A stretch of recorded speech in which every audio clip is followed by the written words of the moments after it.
said that they're one of the few species who can look at dinosaurs as a passing fad.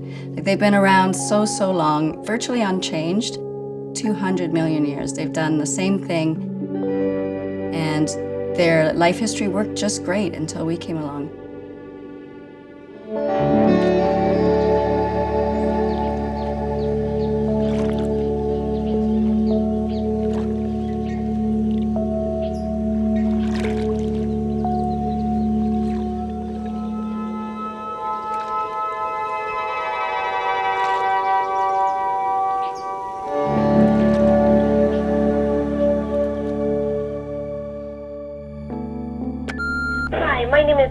I live in Lindsay, Ontario. I just found a painted turtle that was hit by a car. It's pretty badly damaged. It has a cracked shell and it's bleeding.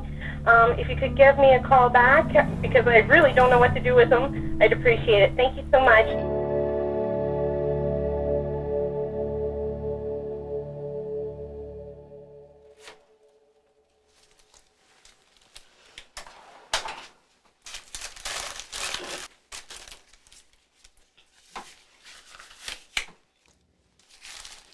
We don't give them names.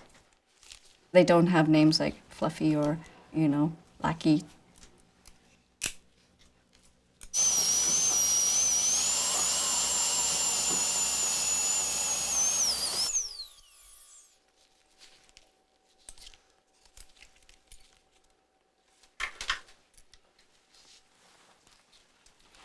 We don't want them to love us because then we can't release them back into the wild, and that's what it's all about. I can never remember not wanting to work with animals, conservation, and be a vet, always. So, don't know what started it, but it's just always been there.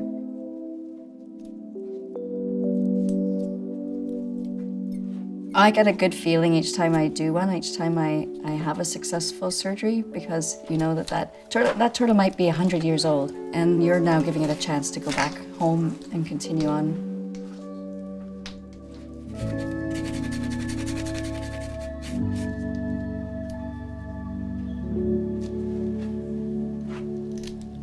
This is the 5-minute epoxy.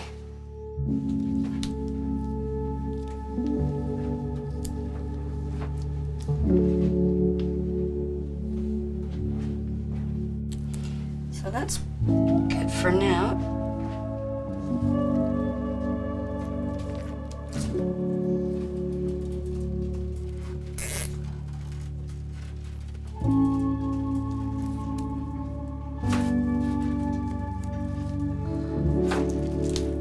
That looks good. It's come together quite nicely.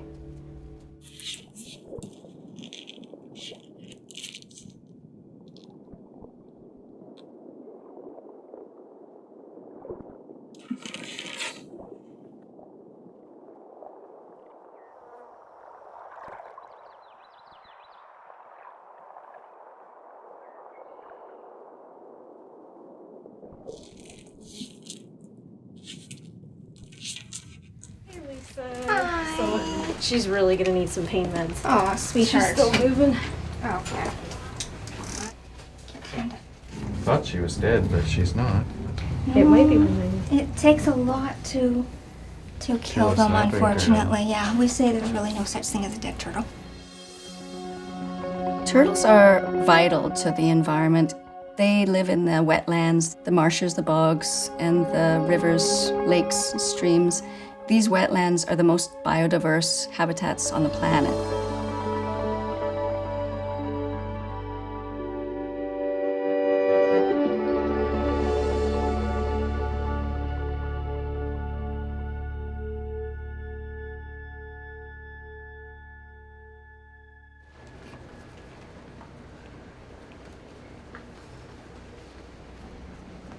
Some people think of turtles being reptiles as very primitive creatures. They have intelligence, but it's a different type of intelligence. Everything that they need is hardwired into them. They hatch, they go, they know what to do, which makes rehabilitating them and then releasing them very successful.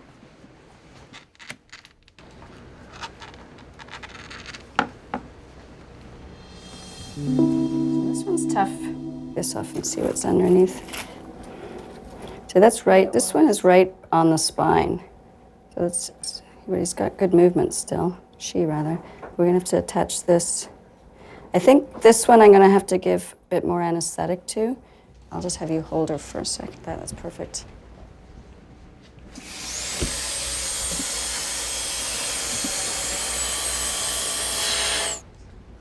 Reptile medicine is still very much in its infancy, it really is. My turtle medicine can be broken down to various degrees. We can use the high-tech, the endoscopes and the orthopedic equipment, but we can also use a lot of duct tape and crazy glue. It's amazing how much you can do with just things from any hardware store. Is that going to heal just with that wire?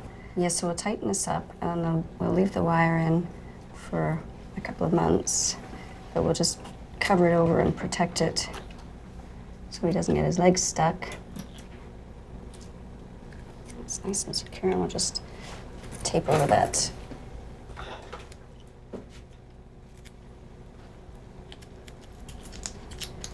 And that's got it, yeah, good secure. Oh, yep.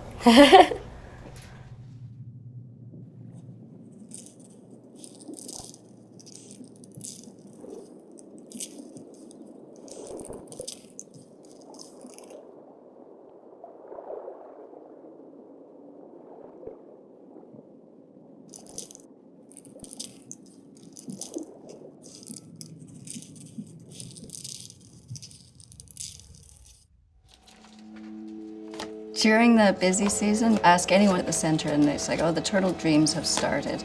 So we all dream about the turtles because that's such a huge part of your life. It's usually just volume and volume and volume. Like everyone has exam dreams. You know, when you can't find the classroom, you can't keep up with the turtles. Okay, sweetheart. So we'll let that pain medication take effect. So this guy, he was hit by the mail truck, actually. So he has a fracture to the carapace, which is this area. He's also got a fracture to his bridge, which is in here. And his plastron, the rest of it looks intact, which is good. He doesn't appear to have any head trauma, and his limbs are all intact, which is good.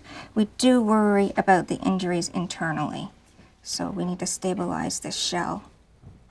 Turtles are amazing. We can stabilize them by giving him fluids and pain meds, and then we will give him antibiotics as well. And with nursing care and that, hopefully he'll make a full recovery. He might need a little bit of physio, and then he'll be able to be released and have a wonderful life, which is our aim. Everybody can go back home. Yes. Hey?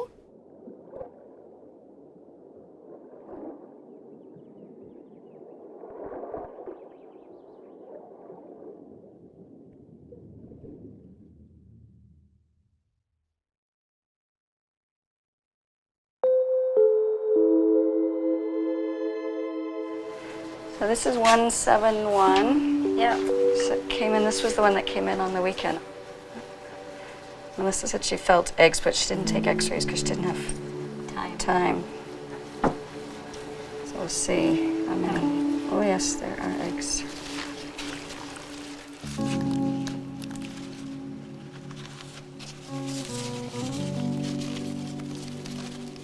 We encourage people to bring in any turtle that they find, even if they think it may be dead. Even if she doesn't make it, at least her offspring will have a chance.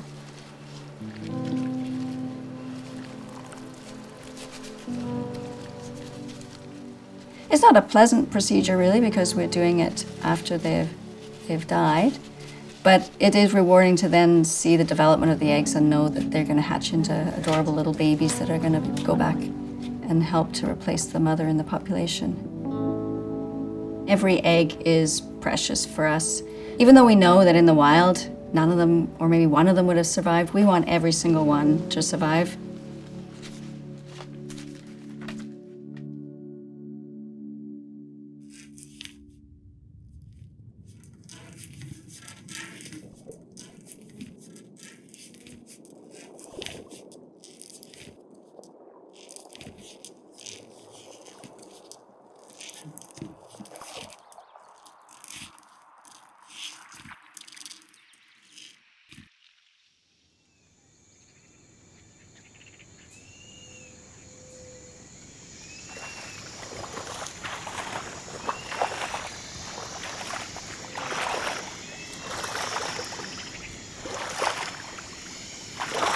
there's a hole there.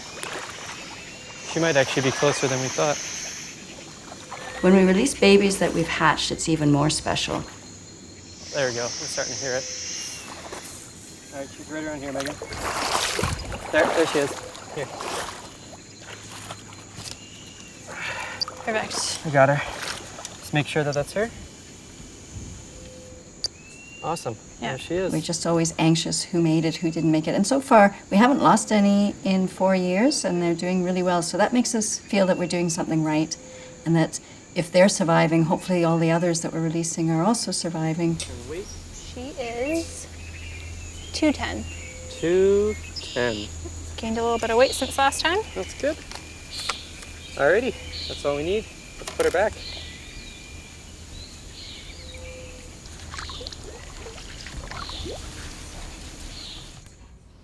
So we need to improve on your coordination and strength on this back leg. Pull your leg up. You can do it. There we go. Let's do the other one. I know. Not your favorite thing.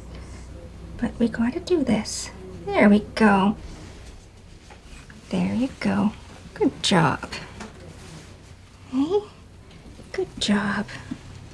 Get you back out to your little lake and you'll be happy as can be again. Yeah, maybe get a worm or two. I know, you're not very happy with me today, are you? Hey? Tough love, yes. Mm-hmm.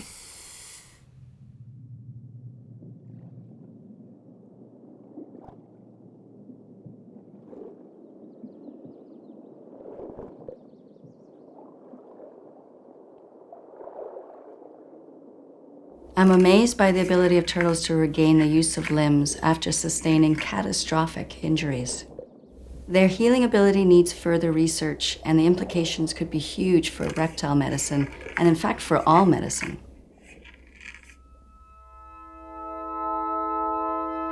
Turtles are vital for biodiversity and for the scientific secrets they hold. We like to think we're saving the world one turtle at a time.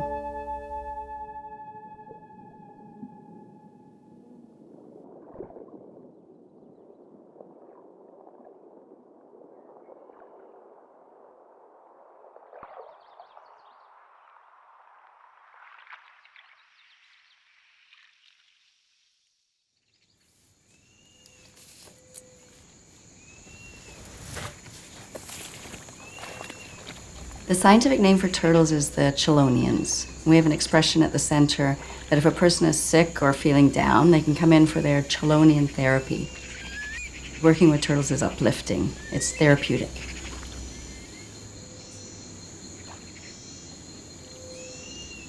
Releasing turtles is what it's all about. I like to try and do as many as I can during the season because it reminds me why I'm doing what I'm doing. It gives you such a great feeling to see them go on and swim off back to where they should be.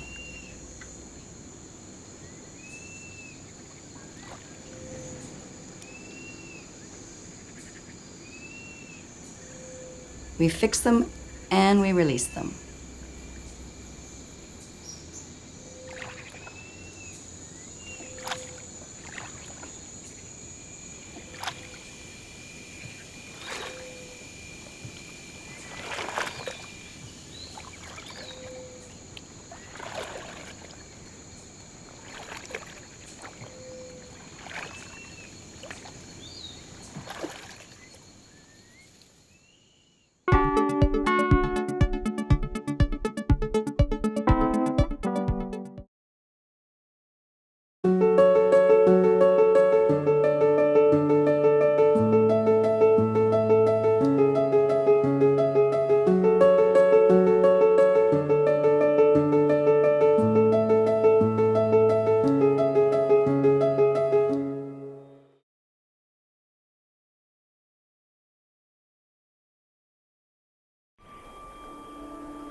Water. It is essential for life on Earth. But for some creatures, even the gentlest stream acts like a torrent. And for these creatures, the struggle to survive is as constant as the flowing waters.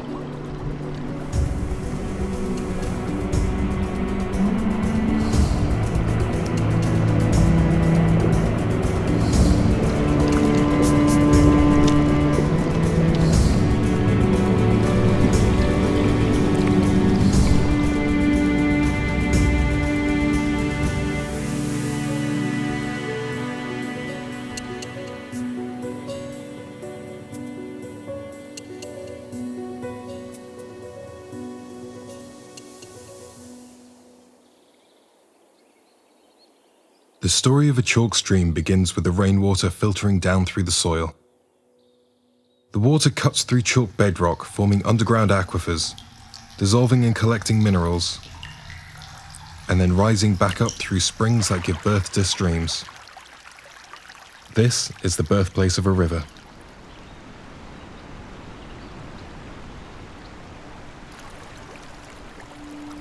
The story of a river's flow is one of give and take, and the plant kingdom is the first to reap the rewards of its giving nature.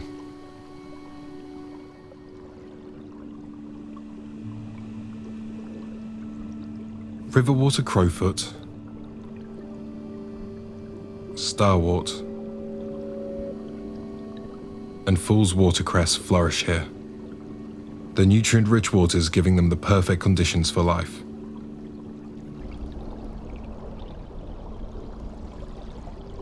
Algae also thrive here, providing the basis of a food chain that extends throughout the entire ecosystem. Grazing on the algae are the aquatic invertebrates. This is a juvenile mayfly, a flying insect that depends on water for the first part of its life cycle.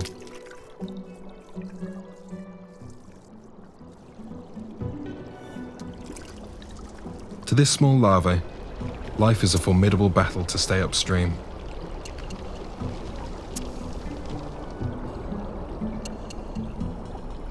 A flattened, streamlined body and strong crab-like legs give the ability to cling to rocks and allow this nymph to stay put in the torrent.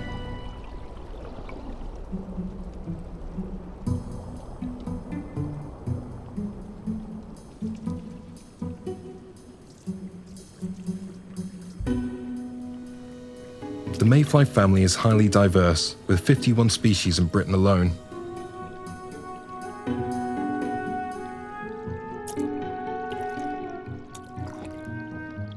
Another species of mayfly larvae is an exceptional swimmer, and by undulating its body, it can zip from plant to plant to stay in the relative safety of its habitat.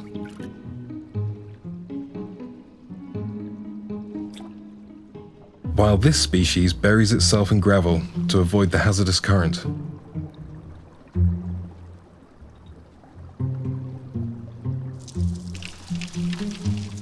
These adaptations are critical to their survival, because downstream, predators are lurking.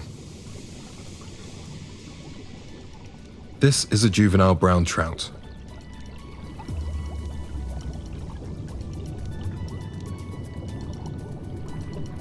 Her streamlined body can cut through the current with ease. And for now, she shelters behind a rock out of the flow, always watching overhead to strike out at her prey.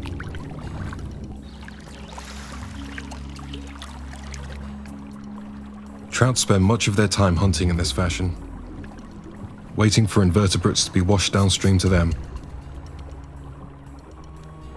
But one invertebrate has an advantage when it comes to staying put. Of the many solutions to fighting the flow, this caddisfly nymph has one of the most remarkable adaptations. Using silk produced from its abdomen, it glues sand into tubes, heavy enough to keep it weighted to the riverbed, and acting like a protective suit of armor against potential predators.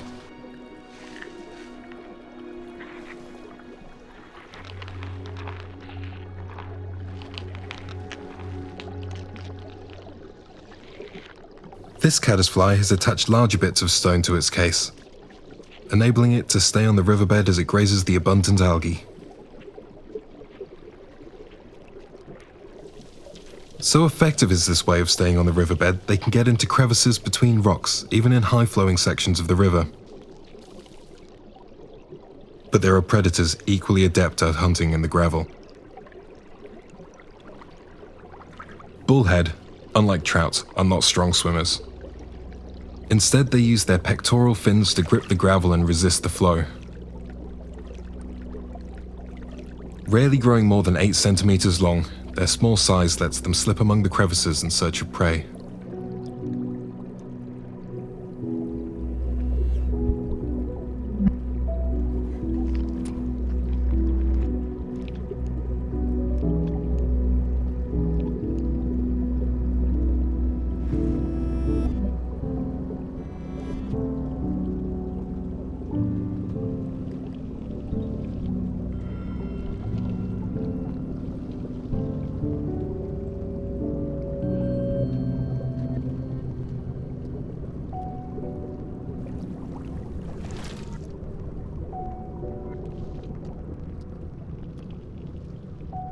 bullhead have exceptional eyesight, and even the most camouflaged prey stand little chance against them.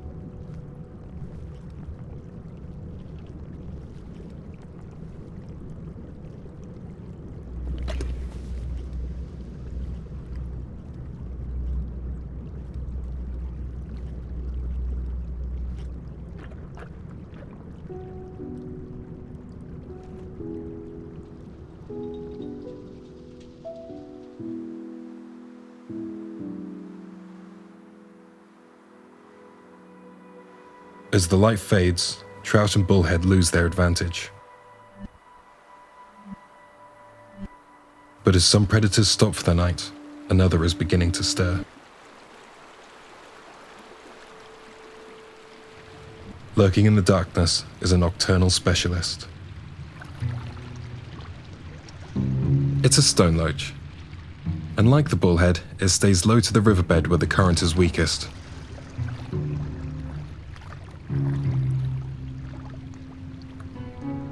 In the darkness, it cannot rely on eyesight to find its prey. Instead, it has long barbels on its jaw, feelers highly sensitive to touch, with which it can locate its prey with surprising efficiency.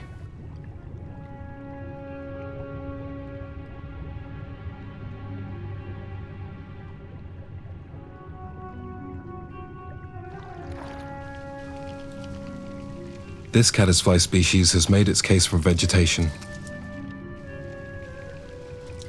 but there will be no protection against the stone loach's sense of touch.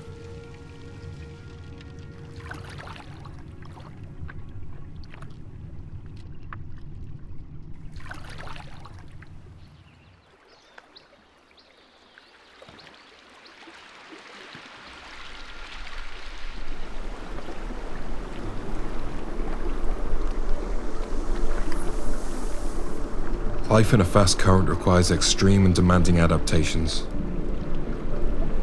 Nature's ability to find remarkable solutions means the inhabitants can thrive in these conditions and take advantage of resources inaccessible to others.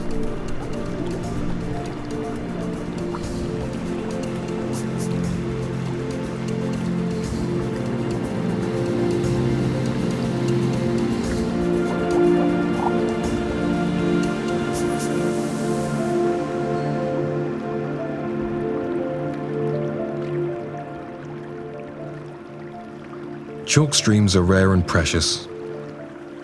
Of only around 200 in the world, 160 of them are found here in England, making them our own special contribution to global ecology.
There's a 6-mile stretch not far where I'm from, where I grew up on hot days, cooling off from the sun, where I put my soul at ease, proceed to have fun, cause my worries lay to rest when that water will run.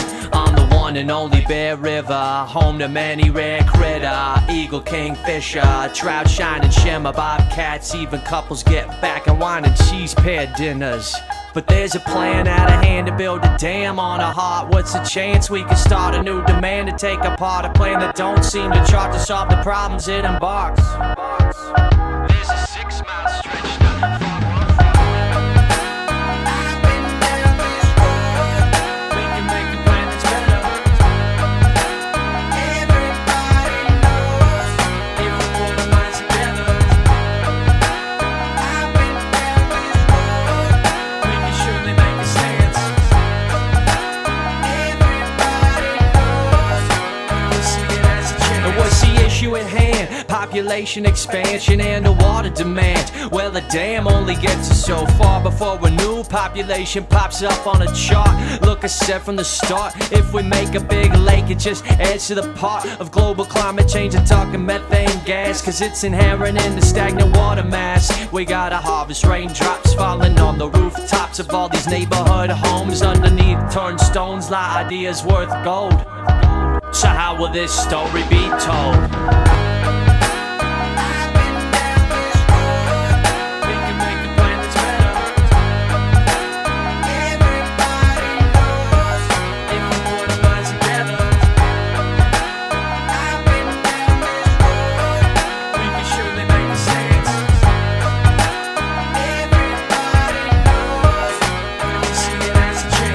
Torch up, homie, what's a hold up? Quick fixes in the end will only blow up. And John Muir broke a sweat knowing there were no shortcuts. And this the moment of truth, can we achieve the view? A rendezvous and make this one big group out of two. Go ahead, take a look at the crew, cause we could change the tune. But we need every one of you to push on through, so we can see a new moon.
Brennan, you got a copy? Dewey, we're over here on the south side, and I've got a group of about 50 head of sheep over here. I didn't know if you wanted to come over here and classify some of these guys for the capture. Yeah, 10-4, that's probably not a bad idea. I'll head that way shortly. Okay, that's fine. I got another one, I think, up here. Right down here to the right, 5 o'clock.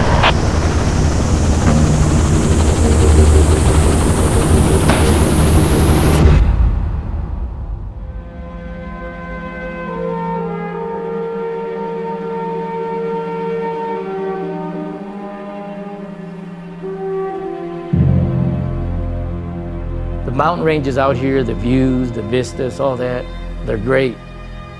But they're nothing if you don't have wildlife in them.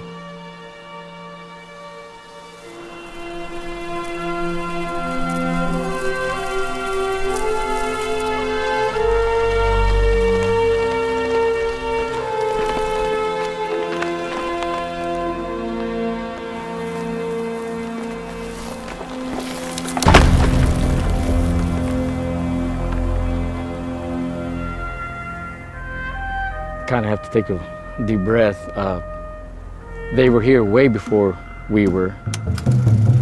Back in the late 1800s, there was a healthy population of desert bighorn sheep across West Texas. They started to decline in the 1900s, and they attribute that to the introduction of sheep, goats, the diseases that they carry, all this country getting fenced up, and unregulated hunting. By the 1960s, all the native bighorn were gone. A group of wildlife enthusiasts, of people that love sheep and want to do good things for sheep and all things wild, that got together and said, let's do something about this. Wanting to repopulate West Texas with the desert bighorn, Texas Parks and Wildlife began capturing sheep from other states and moving them to the land they once roamed. Back in the early days, it was pretty rustic, I would say.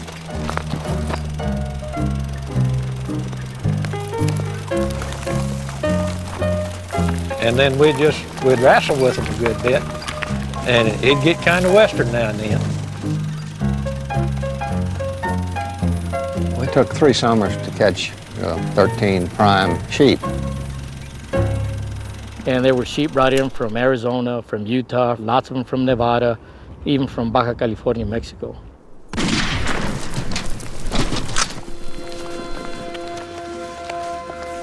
The sheep are coming back to Texas, and currently there's about 1,500 animals. That was a real red letter day when we suddenly saw a young lamb nursing a ewe on top of one of those hills.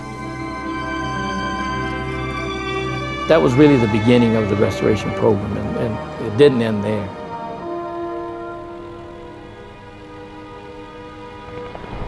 Right now we've got a capture on Elephant Mountain, trying to remove 80 animals off an elephant and translocate them down to a Black Gap. The population there hasn't really blossomed like it has at Elephant. You're coming after the sheep here? Yes, sir.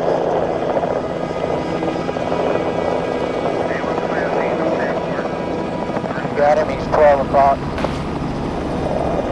Great, that was a shot. Awesome.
So now they'll collect all the tissue samples, blood, fecal, hair, skin biopsy, nasal swab, tonsil swab, checking for pathogens. We try and learn as much as we can while we have them here, always keeping the animal safety in mind, animal welfare in mind. Last thing we want to do is take unhealthy animals to a healthy population. And we'll also radio collar the animals, and we'll keep track of movements, mortalities, habitat use. The sheep are going to Black Gap, borders right up against the U.S.-Mexican border, and so a lot of these animals will likely go into Mexico, and so that's going to allow us to identify those very important travel corridors. And this guy ought to be on the landscape for 8+ years down at Black Gap, so he's got a long life ahead of him. Go.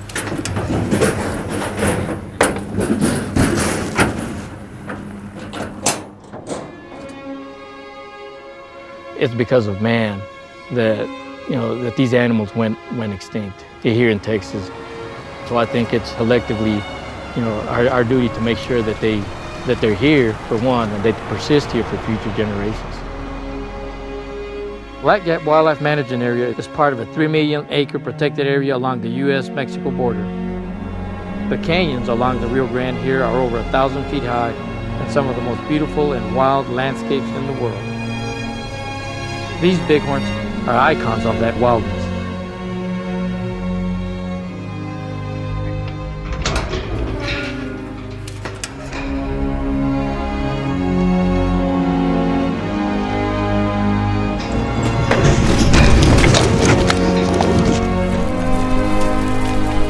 I've been asked, what is success? When will the restoration be done? And in my opinion, it's never done. There's still other places within the country, or even out of the country, that require that. That's how we started, and once we get to that point, it'll be our obligation to give back.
The Bull River flows out of the Cabinet Mountains in northwestern Montana.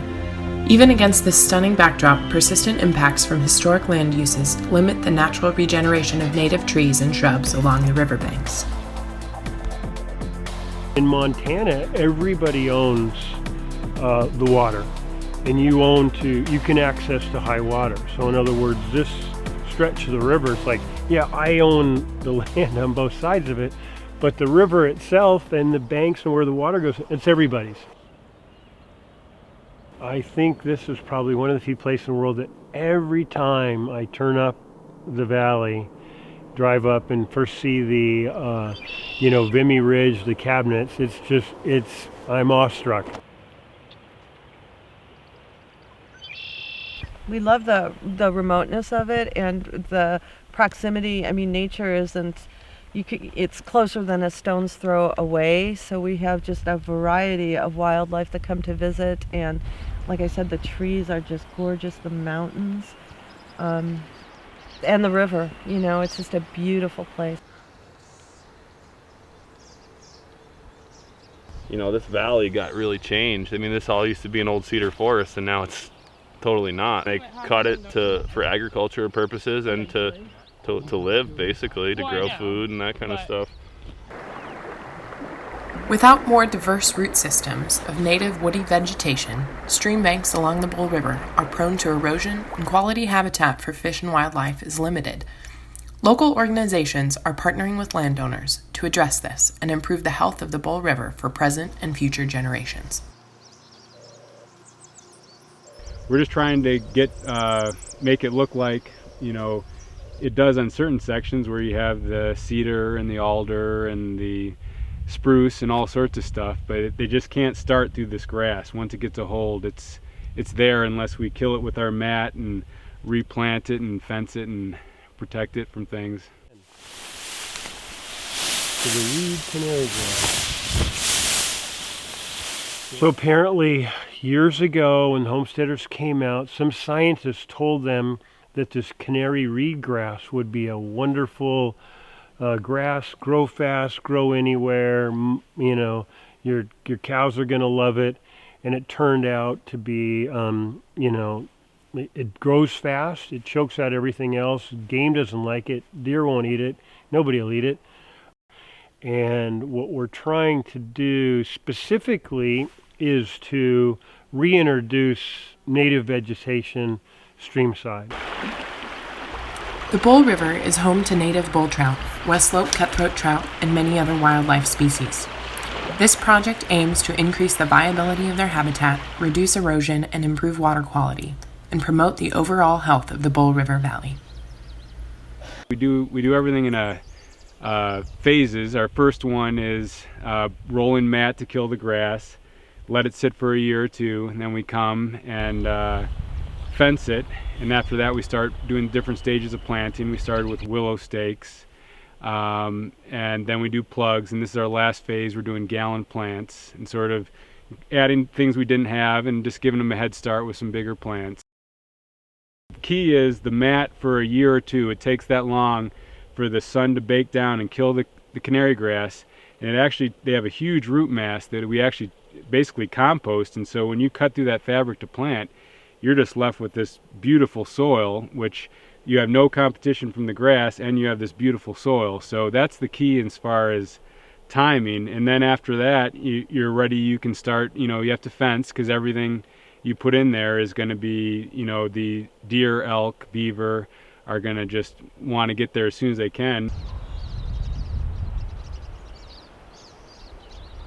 We have about 26 what they call exclosures on our property, which is the actual enclosures that they set up.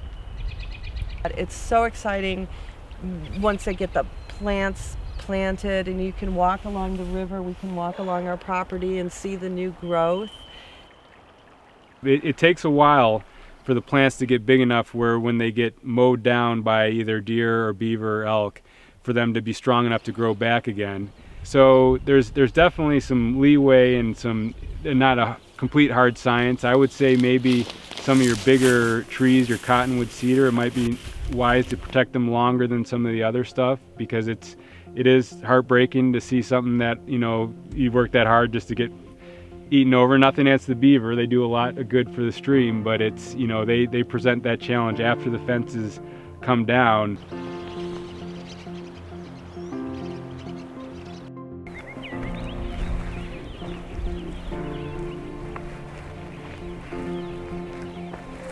I think in 100 years, if this could be a grove of cottonwoods like that grove of cottonwoods, then we did our job.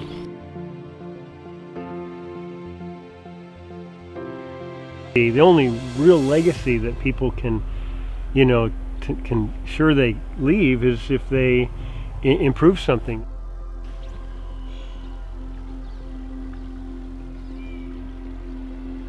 It's really cool when I meet people and I tell them, I go, so what I'm trying to do is I'm trying to do stuff down here that means that your kids could theoretically wander down and see a space and fish on space that's still pristine, cool, and 50 years, maybe 100 years, this place will look better than it did when I first saw it, and have bigger and more fish.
So if I was going to describe the fisher, I would say it's kind of like a bear mashed up with a squirrel.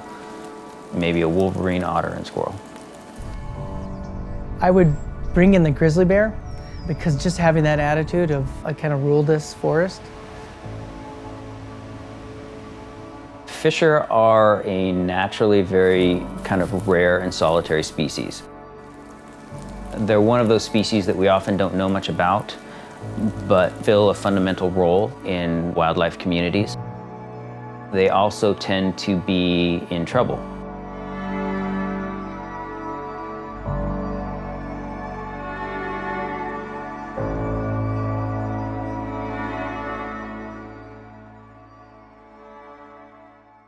Fishers historically, their range used to be widespread throughout North America, all the way from the western seaboard to the eastern seaboard.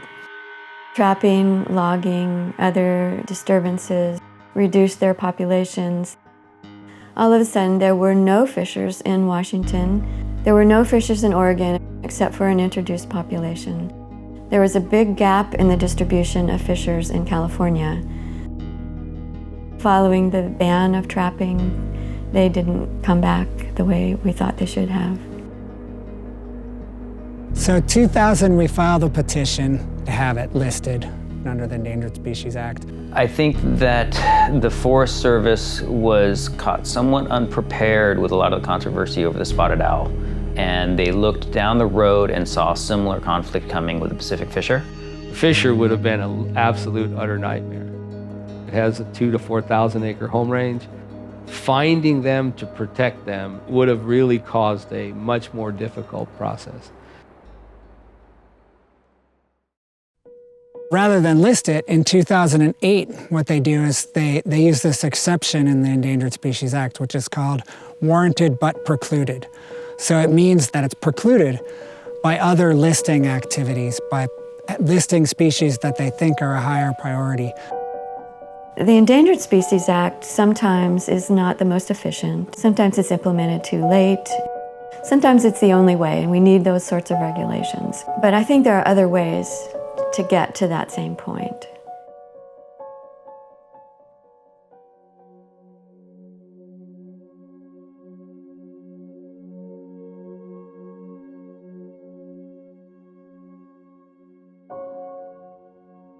We signed a candidate conservation agreement with assurances in 2008 to start the Fisher translocation project.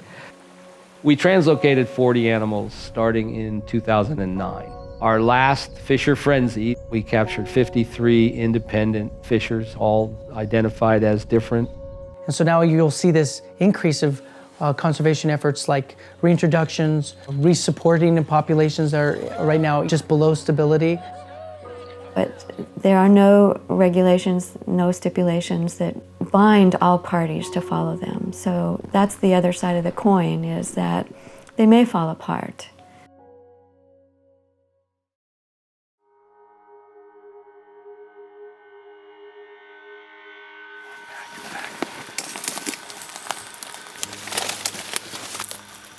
What's creeping up higher and higher at the cause of mortality for fishers is poisoning by the toxicants or the chemicals left behind at marijuana cultivation sites. As little as a 10% increase in the mortality rates is enough to cause the population to decline at a fairly rapid rate. There's an example from Northern California where they found hot dogs that had been dipped in a concentrated pesticide hanging from hooks in the forest. This pesticide is so potent that the animal died before it finished swallowing the hot dog. These grow sites that are on our public lands aren't being run by all 60 hippies sitting on a porch, smoking a pipe, just watching the grass grow. These are drug trafficking organizations. These are being done at an industrial scale. There are thousands of them. There is a multi-billion-dollar industry that is being cultivated on your public lands. Since November 2015, all fishers that have died in the state of California that have been monitored, all of them have been exposed to rat poison. And 18% of fishers in California have died from these rat poisons.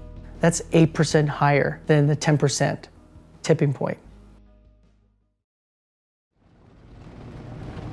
So the Fish and Wildlife Service collected all of the new information that had been generated. In 2014, they again proposed to list it. Many of us expected the fisher to get listed. We were just kind of led to believe that it was going to be listed. But then there was a 180 reversal.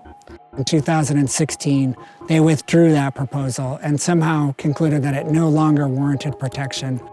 There was no new information to indicate that the threats were any less or that the fisher was any less endangered.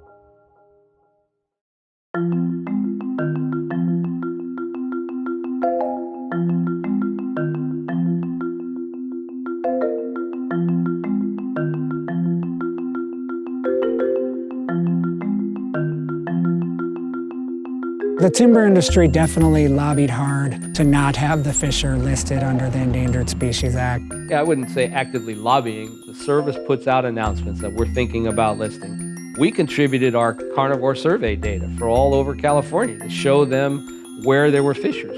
So, is that lobbying? Yeah, I guess, in a way. But it's also the process. A candidate conservation agreement with assurances says that if you follow the terms of this agreement, then if it is listed under the Endangered Species Act, you won't be required to do anything more. I don't know anybody else who would have not wanted it listed, except for maybe people who wouldn't want to deal with jumping through permitting hoops.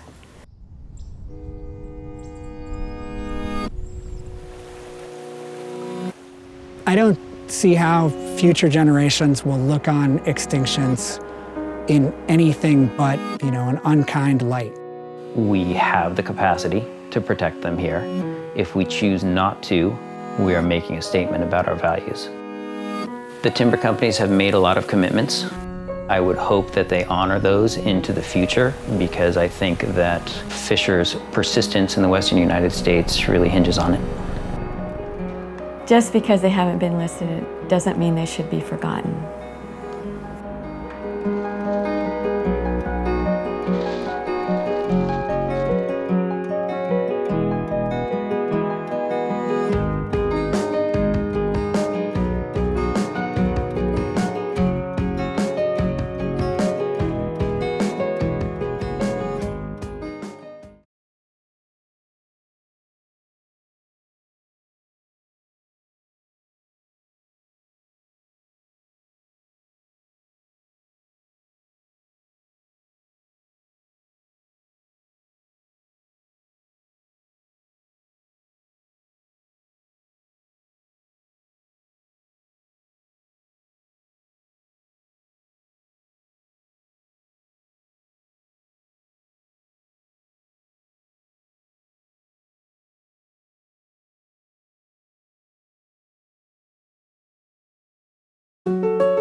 The reason why I'm so passionate about combining traditional knowledge and Western science is I've always cared very deeply about wildlife and animals in general, and it's always been something that I've carried with me and had with me. And I think right now in the 21st century, the species that we share this world with are in despair.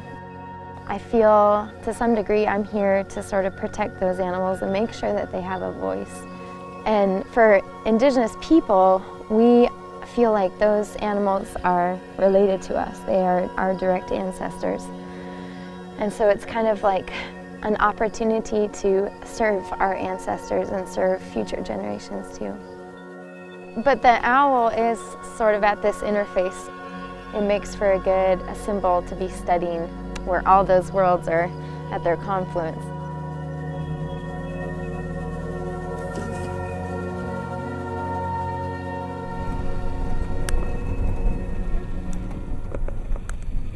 I work with the Mexican spotted owl, and so in order to study their reproduction and occupancy rates, we visit historical nest sites and hoot. Ideally, the male or female will respond to us, and that'll let us know that a pair is occupying that site.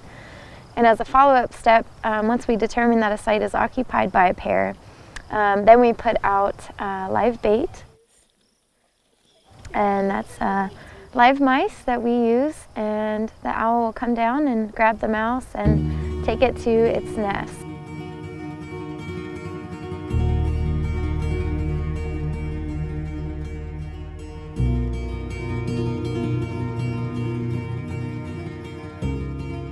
Right now, the biggest threat to the spotted owl is large stand-replacing wildfires. And so the only way to sort of reduce that risk for the Mexican spotted owl is to do field treatments and to do some forest thinning and remove some of the wood essentially out of those areas.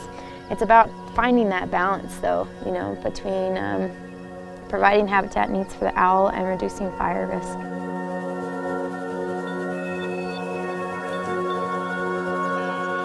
The owl means a lot of different things to a lot of different people. It's this sense that they are, you know, sort of a ghost or a spirit or this very silent animal that comes and goes without you really even noticing. They're more than just cute, you know. There's definitely like a spiritual connection I feel that I have with it. And I mean, for instance, in Hawaiian culture, you see an owl that's seen as a family protector. When you call them and they respond to you, there's no greater sense of feeling in the world around that you can actually almost talk to this different species. So in the case of the northern spotted owl, when a lot of that was going down in the early 90s, a lot of folks in the small rural communities lost a lot of jobs when the owl was listed. So there was a really wide spectrum of how the owl has been seen even just in the last 20, 30 years, and it affecting people's livelihoods very seriously. So the research is very sensitive, and I completely respect that. I'm not a Mescalero Apache tribal member. My tribe is in New Mexico. I'm from the Pueblo of Laguna, but I'm not from this place, so I'm very much a visitor the entire time I'm here. I'm almost down to my knees. That's just because I've been lazy to cut it. For the Apaches, spotted owls are, well, not just spotted owls, any owl. They tend to be messengers. It's not a blanket across the board that owls are bad, they're taboo or whatever, but for the most part, people are real uncomfortable when they see them. It was really hard for tribal council, even though they were worried about the economic impacts to the tribe with the listing of the spotted owl, and that's taking care of your people, making sure your people have jobs and making sure they have food to feed their families and clothes and so forth.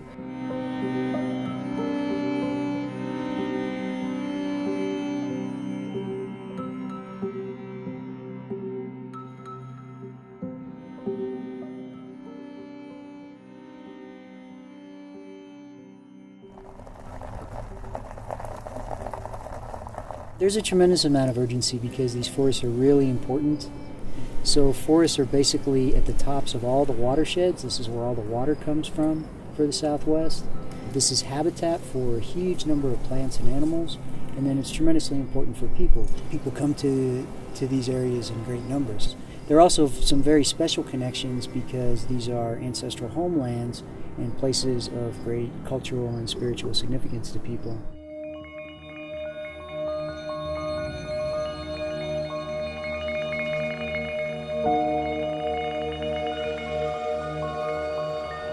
The owl. It's not a bad omen. It's only a messenger. It gives us a message. Things that might be bad that's gonna come our way. It tells us, hey, it's time to pray. Time to pray for your family. Time to pray for somebody that might be ill. Maybe it's time for somebody that has finished their walk on Mother Earth. Is that why people fear the owl? We don't They fear them. understand? We don't fear them. Some people have misconception and they go to the extreme, and then they began to fear things that were created by God. We live in harmony with those things. We don't bother them. We don't interfere with them. They have their own way of life. But at times they communicate with us and they tell us things that we need to know as a people, and we need to listen. And when the world is changing, we need to listen. And the climate, if it's going to change in this universe, we need to listen.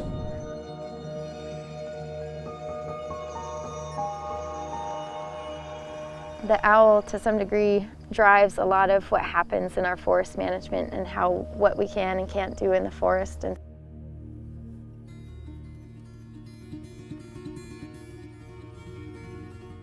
so we expect to see more issues related to the spotted owl habitat with climate change. Basically, what it's likely to mean is going to be factors like increased severe wildfires, increased outbreaks of insects and disease that can kill trees. The trees are greatly weakened by dry, hot conditions, and so it makes them more vulnerable. And so the fact that we are facing this really big, complicated issue makes our work even more valuable because, again, the tribe is very active with their management. And so here's a place where we can sort of look at how do we find that balance. I think we have a really strong legacy of forest management here. I'm really concerned that we will lose it in a few years, and I'm really concerned to pass on the things we've learned over the years.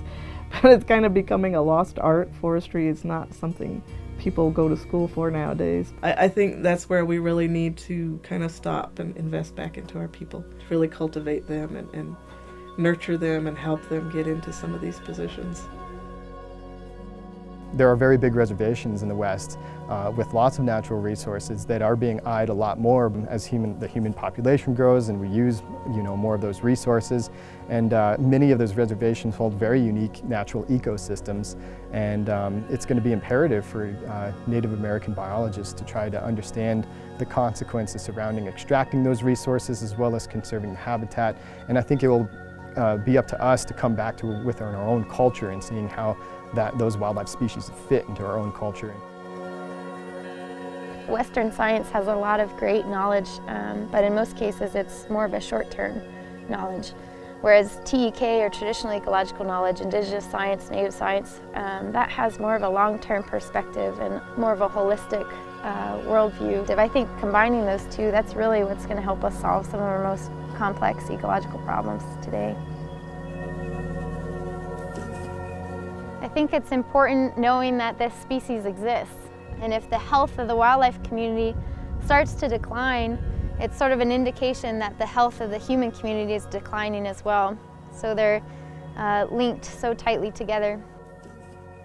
We spent a lot of our time living in a city, not really noticing what God has given us out there, such as the birds that you are talking about. Spent time alone in the mountains, spent time alone with what God has created and communicate with it. And then you will see.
The first time I saw a Sengi was in Namibia, just outside the Waterberg Plateau National Park.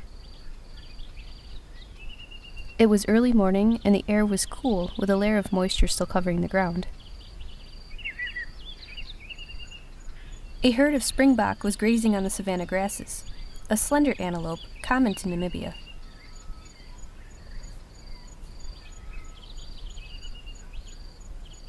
Close by, a pair of curious black-backed jackals watched. They prefer the open savanna where the vegetation is less dense.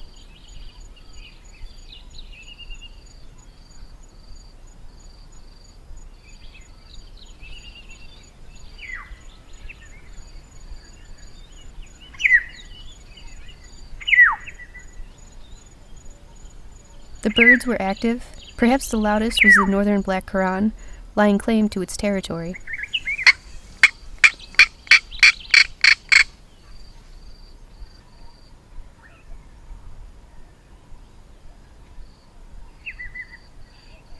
The Sengi was so small in comparison to these other animals that I almost didn't see him basking in the sun.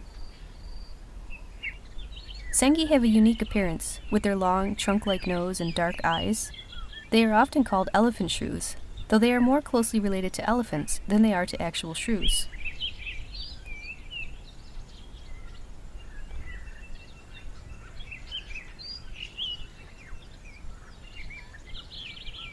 He groomed and dusted his fur until it became too hot to stay atop the mound and disappeared into the undergrowth. Sengi are common to this area of Namibia, but are not often seen by people. I decided to return the following morning to see if he would make another appearance.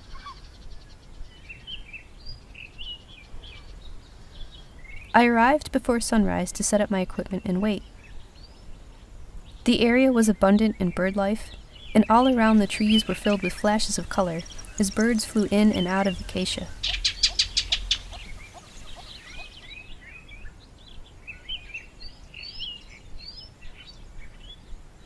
It didn't take long before he appeared and began foraging for seeds and insects. This would become a regular meeting, and every morning I could find him eating, scratching, and dusting in the sun.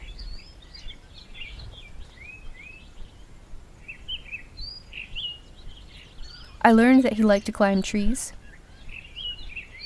even if he never ventured very high, that he was very diligent on personal hygiene, frequently scratching and grooming his fur into place. Although constantly alert and quick to disappear, he often took breaks to stretch, revealing a long, slender tongue, much like that of an anteater.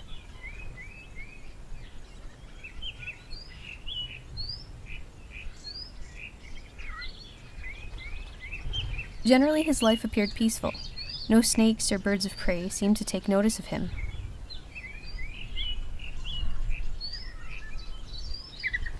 He seemed to go overlooked in this world of larger animals.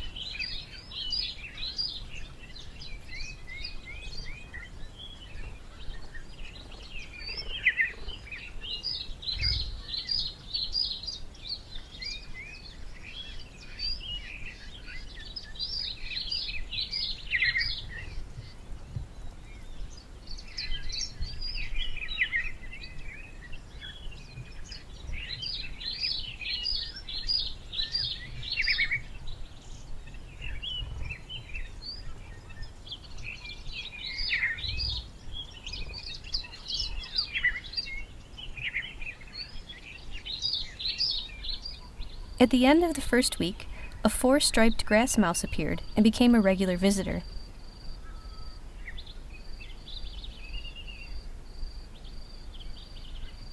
Unlike most small rodents, the 4-striped mouse is diurnal, active during the day and sleeping at night. Bolder than the Sengi, he would come quite close to the camera, and you could clearly see the 4 stripes along his back.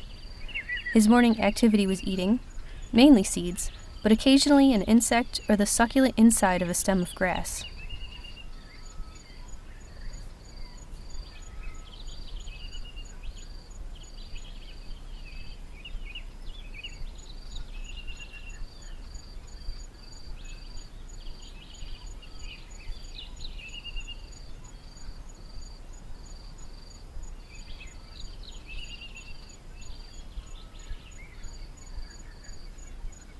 Sengi and mouse did not seem to mind each other's presence, and they could often be found eating together from the same cluster of seeds.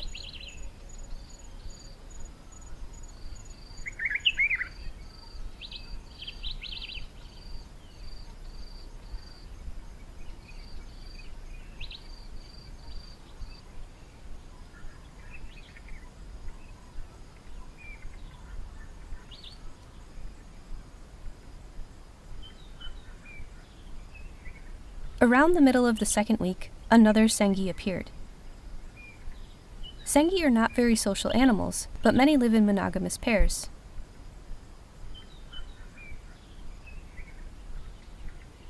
These two kept close to one another, darting in and out of the undergrowth. During the remainder of my time with the Sengi, I found the two of them together almost every day.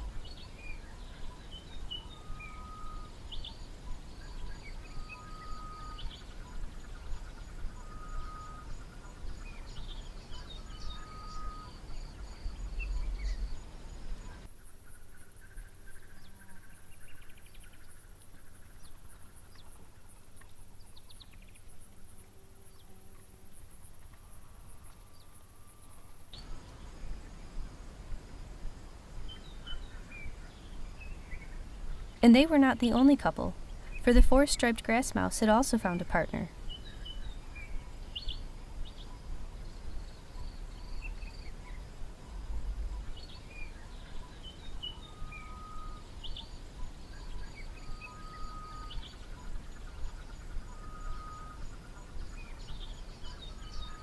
For the short time I was with them, the life of the Sengi seemed rather simple. Their days consisted of eating, grooming, dusting, and climbing the occasional tree. The last time I saw them was the morning I had to leave.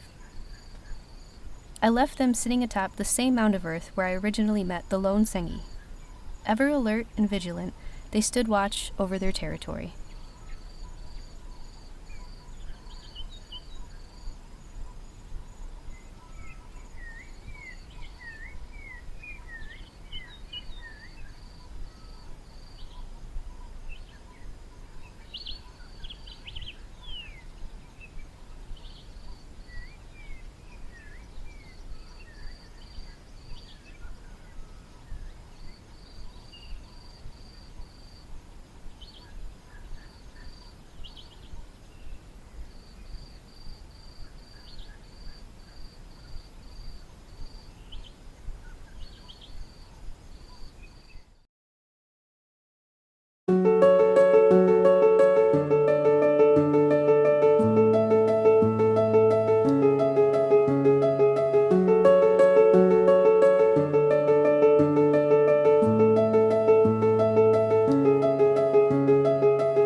From 2010 to 2014, the Multi-Species Baseline Initiative ran 497 winter bait stations across the Idaho Panhandle.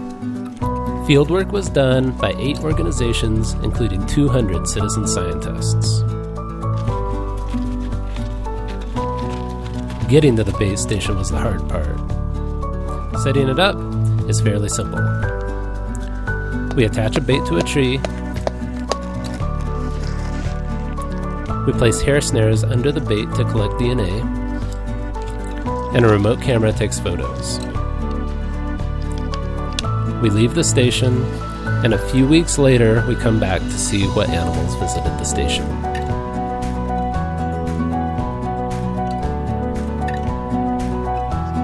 We detected 28 species, but cameras detected more species than DNA because some animals don't climb the tree. Coyotes took longer to detect than any other species. Bobcats were detected more often later in the winter. Marten were the most commonly detected species. We detected marten at 54% of our stations. Once an animal found a station, they usually stayed as long as there was a bait available. Therefore, rebaiting the sites did not change the results of the species we detected. Stations should be deployed for at least 45 to 60 days to detect low-density species like wolverine and Canada lynx. DNA remained viable for months during the winter, but spring rains degraded DNA hair samples. Analyzing our data and publishing our findings helped us understand how to deploy bait stations in a multi-species framework and provide that information to other researchers.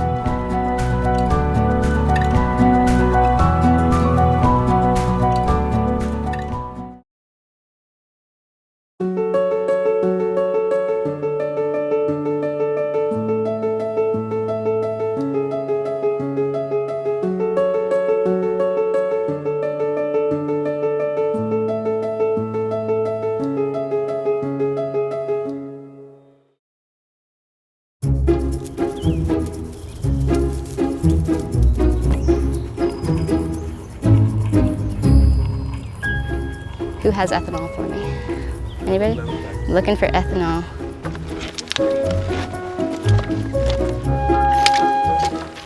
Boom, look at that seething mass of wildlife. Look at the colors, so great. Man, they're huge. Those are big. You could have that as an appetizer. I just want to like dig in this all day. So great.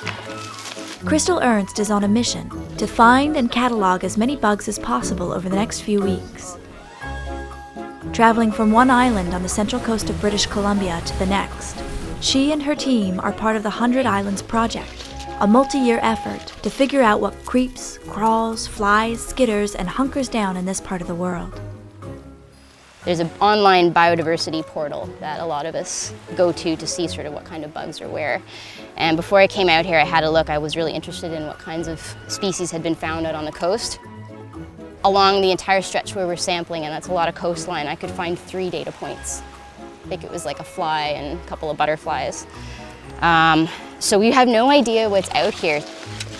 Before the 100 Islands Project started looking around, the area was a black hole for Western science. But Crystal and others are slowly building a massive catalog of life, a baseline to help us understand what's going on now and to tune us into changes down the line.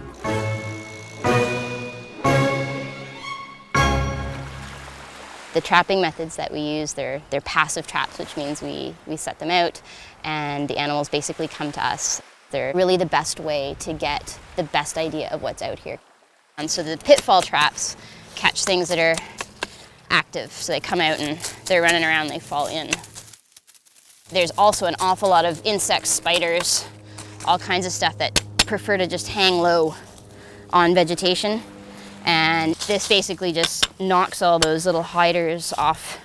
So these we can collect really easily with the beat sheet. Here's a little, tiny little inchworm. Tiny, that's just a baby. That guy probably just hatched. Some aphids. This big spider's still hanging on my finger here. Yeah, the banana slugs, they were fun until I had to start pulling them out of traps. And what I've discovered is that a banana slug that falls into preservative basically releases its entire slime mass all in one big oozy ball of mucus. And it's very unpleasant, and you end up with a lot of beetles and isopods basically stuck into that slime ball. And it's the one thing I've discovered that actually grosses me out in the field. I can't cope with it.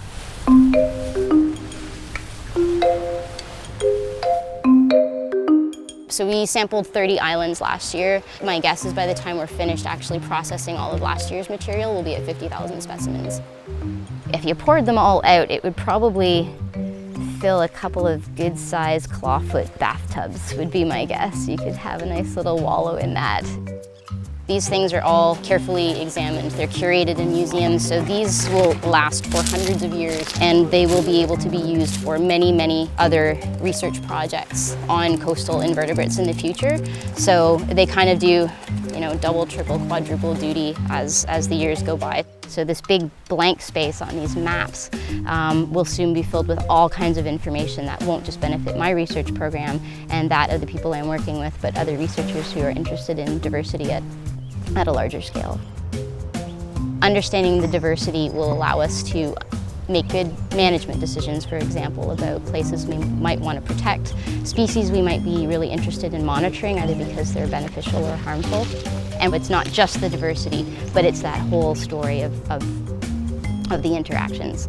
The relationship between the things going on in the ocean and the things going on in the land. And the insects, for me, are a super critical part of that story. Stuff comes in, the insects are feeding on it, and then that is getting transferred then up into the rest of the terrestrial system, to the plants, to the mammals and the birds that are feeding on them. So by looking at those, we're going to start unraveling some of that relationship that's taking place.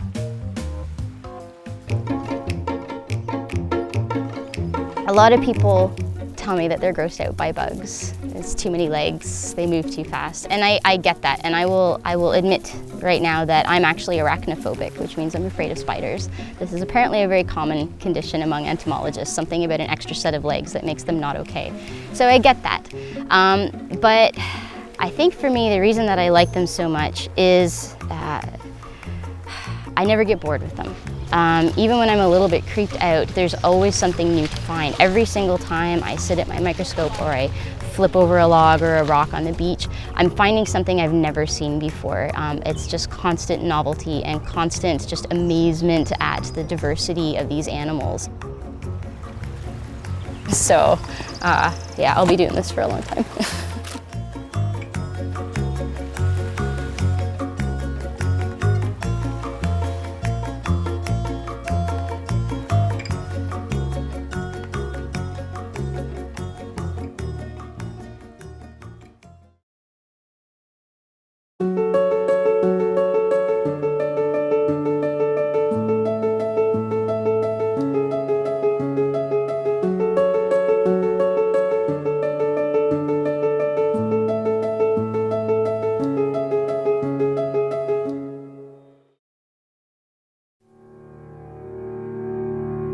三大珍味の一つと言われるあの黒い真珠。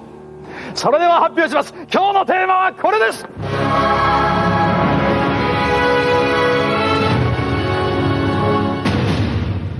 今日のテーマはキャビア。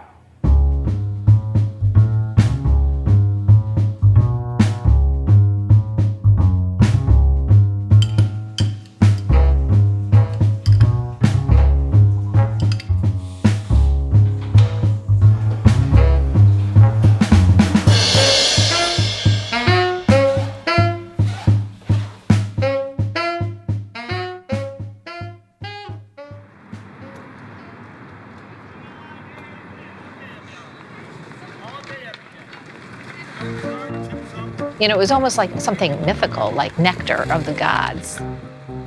It just conjured up a whole different world that wasn't my little suburban corner of the universe. I think a lot of people, like me, had kind of this romantic notion of eating it, but never had that opportunity. So I had actually tasted caviar on a date, and that was really my first time, and it was pretty incredible, at least as far as I remember. It was just a very sensual, pleasurable experience. And I don't think I had caviar again until I became the correspondent for the Inquirer in Moscow. In Russia, I was buying a kilo of caviar every 2 weeks. I was eating it probably every single day. And of course, when I was doing my research for my book, I was forced to eat a lot of caviar. I will say, since I've written the book and since caviar has become more expensive and harder to find, I only eat it on special occasions. I think maybe I'm a recovering addict.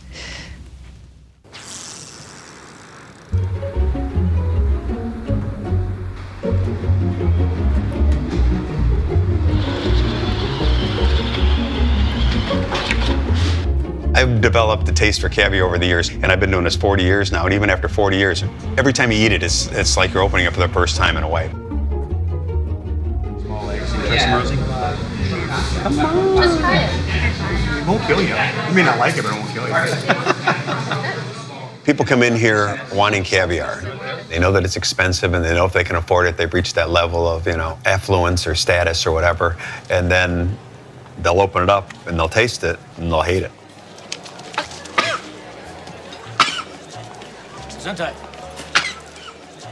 Oh, let's see. The first time I tried caviar, I probably had a spoonful and said, yeah, so.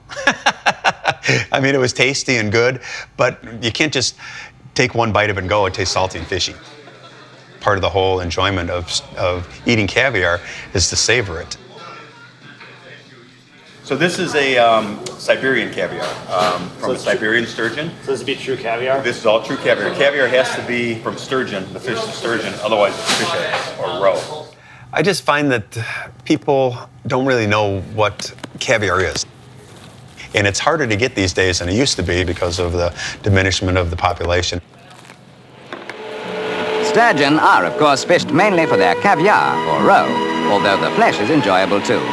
Experts claim that the bigger ones may attain an age of 200 to 300 years. Known in Western Europe since the 16th century, caviar today is still a luxury, and giving, whether you like the stuff or not, that millionaire feeling.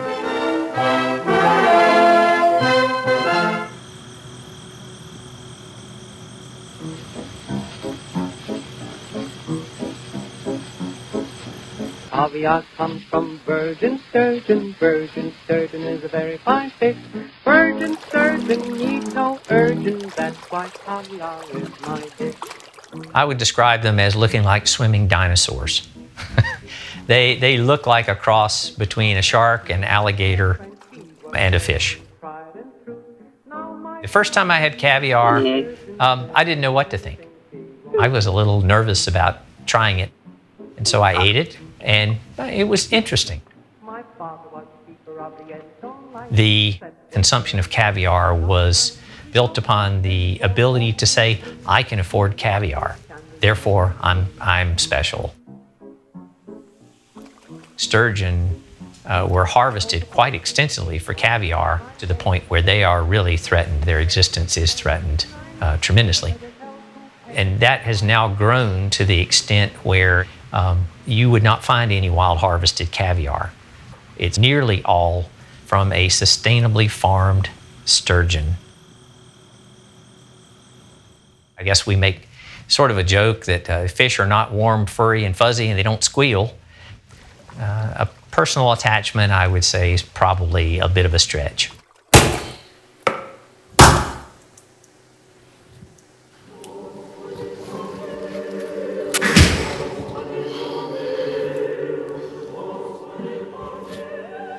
That part right there will tire you out sometime.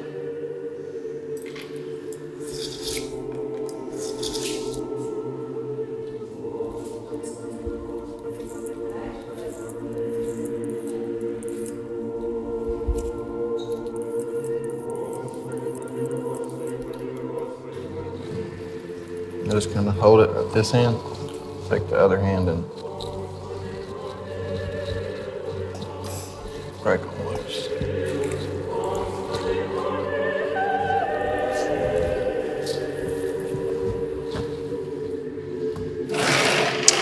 There you go. Buddy.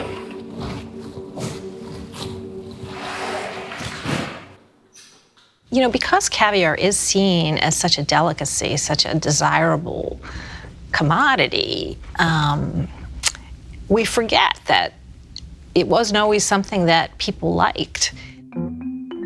Originally, it was seen as a food of the poor. It was really almost a sacred food for Orthodox Christians. Sturgeon became the meat they ate on the meatless days. And if you were poor, you would eat the eggs, which was second best. But over time, foods of the poor become very much embedded in the local culture and something they celebrated. Because it's for royalty or the czars, it's got that mystique and eliteness to it that almost nothing else has. But because of all its popularity over time now, sturgeon in general has become overfished. Sturgeon, they range throughout the entire northern hemisphere, but gradually the range of the fish contracted. the early 90s, there essentially was a stop, a ban put on the continued unregulated, unlimited harvest of caviar. At that time, in the Caspian region, everyone became a poacher. Держи. Рыбу сегодня берем и мелочи. Бросай. This is a fish that takes a very long time to reproduce. It's very fragile. When you catch a spawning female sturgeon, you not only kill that fish, but you kill all future possibilities. And that's why we're seeing the growth of sturgeon farming, because that's the most sustainable way to continue producing caviar.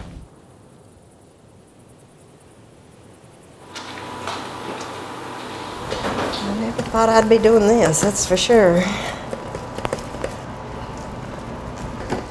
I've only been here 8 months. I'll be here 3 years this coming year in May.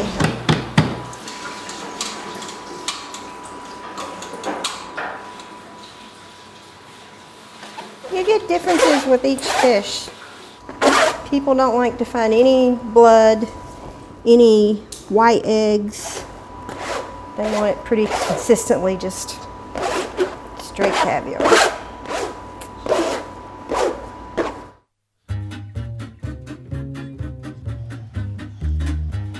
It does have a unique taste. The roll of the eggs on your tongue, the way they detonate on your tongue. It's all about the feel of it in your mouth.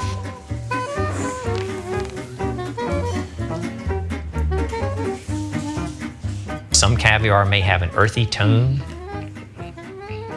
It tastes like fish.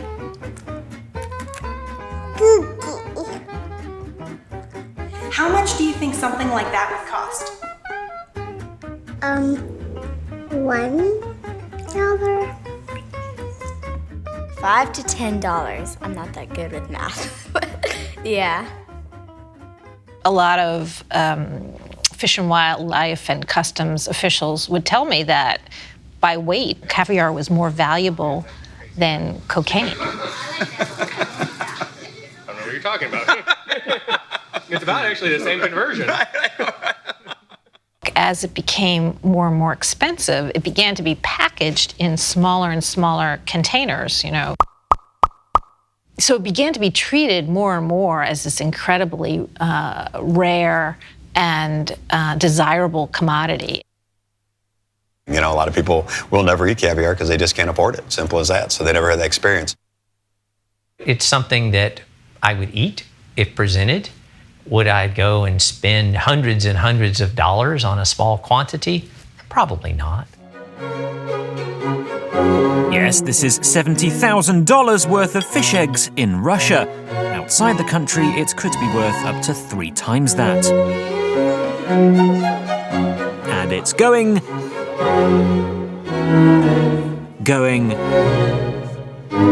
gone. If you took all the caviar in the world and put it in a big bucket, you know, there's not enough to go around for everybody at all. Jesus Christ. What? You're really going to town on that caviar. It's the best caviar they could possibly get. It's unbelievable. Know, What do you think I'm going to pass this up? I think you're going over your allotment a little bit, no? My allotment? We think we can have this global culture. We think we can eat anything at any time of the year, and that it'll have no consequences. This was never meant to be a mass market food, but is meant to be, you know, the ultimate local food. You're looking for more caviar, aren't you? Of course I am. You took all mine. That was ours! If there's a demand, then why not satisfy that with a population of sturgeon that you can sustain rather than not produce them and affect the wild population? As much as we love talking about the luxury of it and what a delicacy it is and how to eat it, all these rich feelings we have about it as a food, it's also hard to disassociate those feelings from the environmental impact of what we're doing.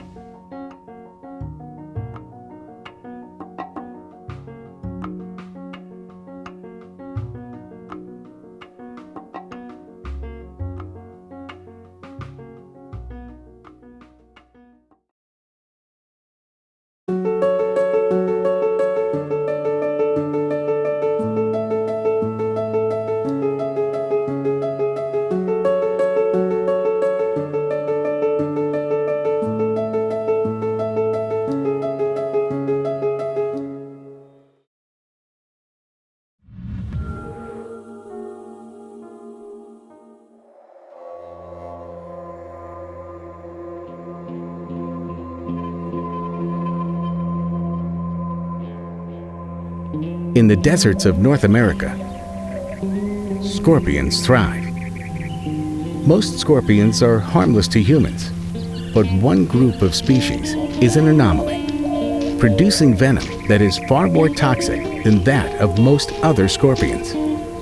Biologists have worked for decades to understand why and how this group of species, collectively known as striped bark scorpions, produces such toxic venom. Bark scorpions aren't only found in deserts. They're found all the way down to the tropical forests of North and South America.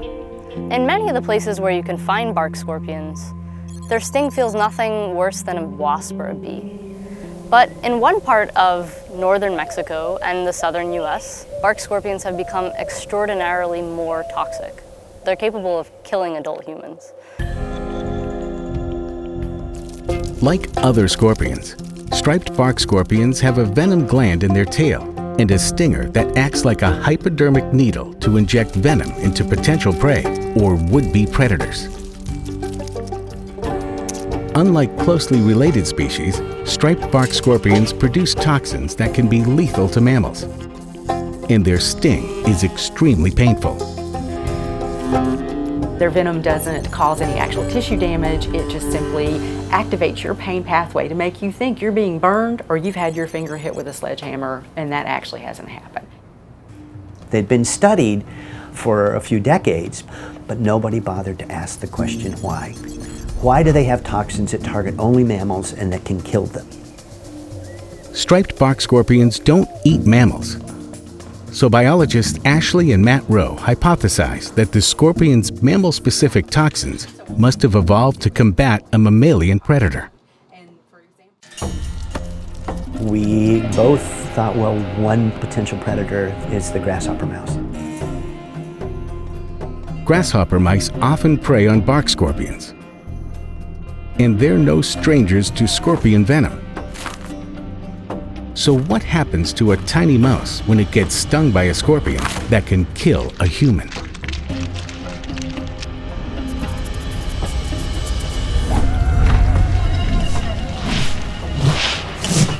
You can see that the mouse experiences pain, but after a few moments, the hunt continues.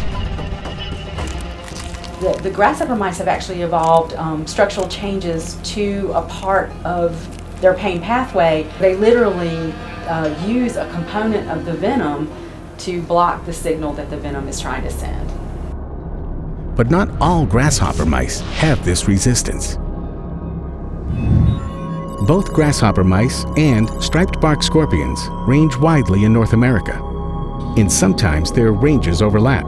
In areas where the two species live together, the mice are highly resistant.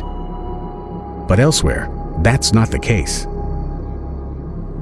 So if you took a grasshopper mouse from a population where it doesn't coexist with a lethal bark scorpion and it attacked it, and if it got stung, it would die because it would not be resistant to those toxins. An evolutionary arms race with grasshopper mice may explain why striped bark scorpions have venom that is so toxic to mammals. As the mice evolved to be more resistant, the scorpions evolved to be more toxic.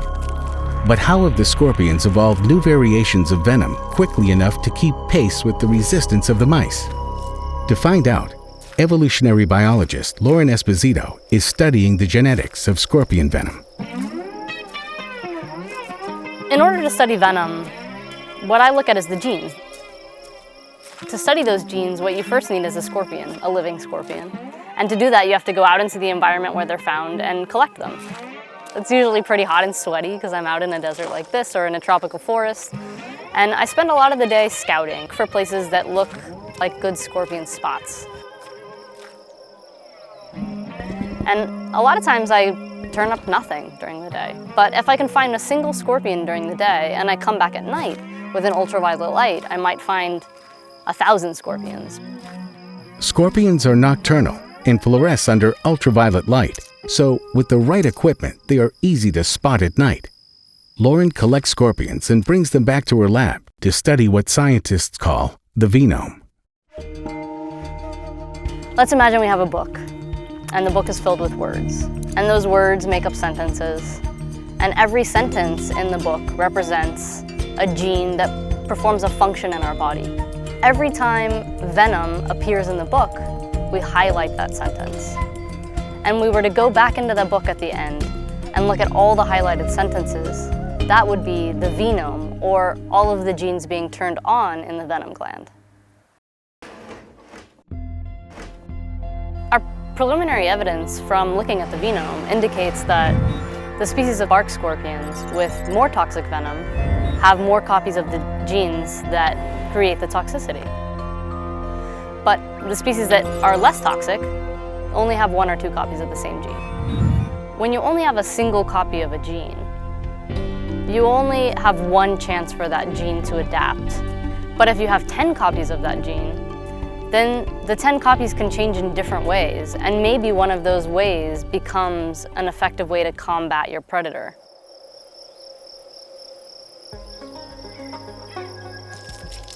With so many opportunities for natural selection to act on their venome, striped bark scorpions have the capacity to evolve more quickly than other species.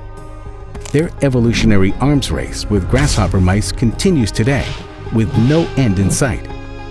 Similar arms races have unfolded since life began on our planet and are responsible for many of the adaptations we observe in life forms across the globe.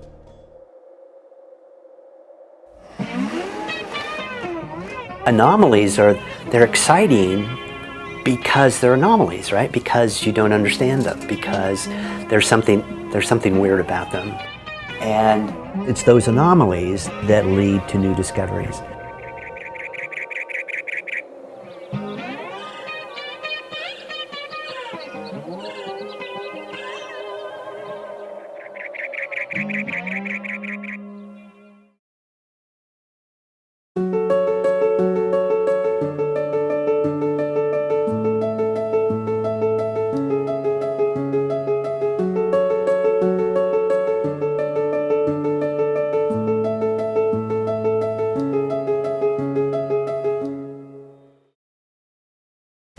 This is an island fox.